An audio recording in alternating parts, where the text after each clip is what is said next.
This is the 30th video presentation for the CASE Plant course. As you view this video, make notes of important information. Pause, repeat, and resume the video whenever necessary. The role of fruit, Lesson 7.2, Pollination and Dispersion.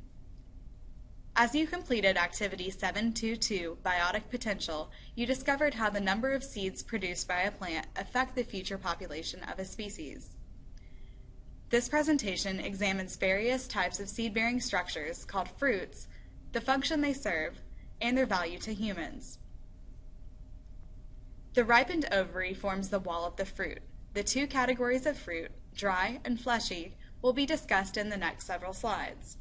Refer to Plant and Soil Science, Fundamentals and Applications, textbooks pages 57 through 59 for a complete listing of fruit types. An achene is any small, dry fruit having but one seed whose pericarp does not burst when the fruit is ripe. Grain is dry seed from cereal crops. A nut is a dry, antecedent, one-celled and one-seeded, hard and bony fruit. Pictured are peas, which humans commonly use for food. The fruit, or pods, are green because they are not mature. Once they mature, they will dry out and split open. A pod is technically a dry, many-seeded fruit that splits open, such as a pea pod or bean pod.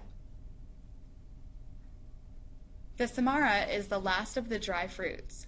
As you can see from the visual characteristics, fruits come in various forms. A common misconception is that a fruit is always a fleshy, edible tissue.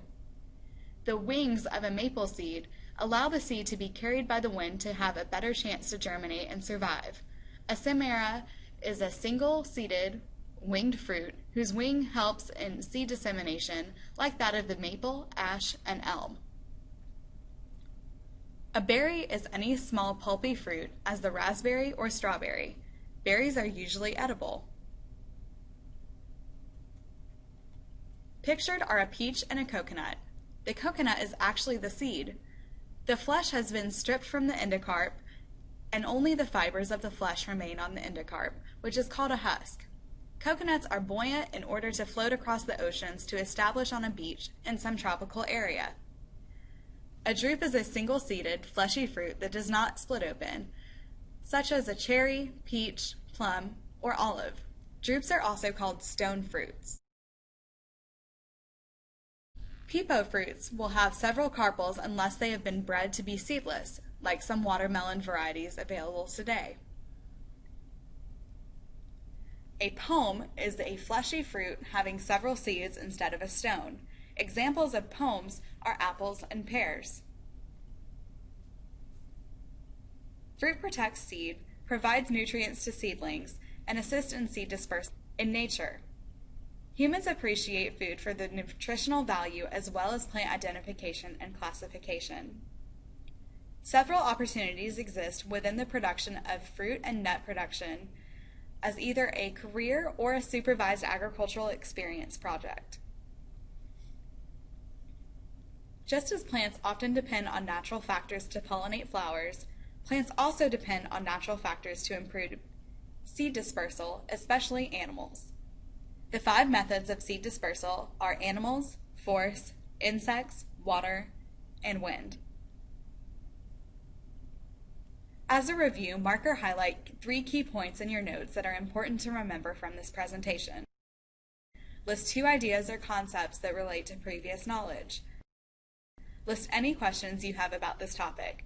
Discuss these questions with your instructor. Keep any notes you have from this presentation organized and available for use throughout the course.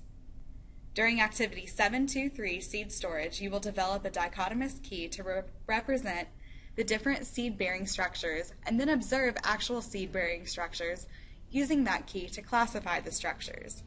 This will help you understand how specialized structures are used to identify and classify plant species. Your teacher will provide further instructions for the activity, as well as seed-bearing structures to dissect and observe.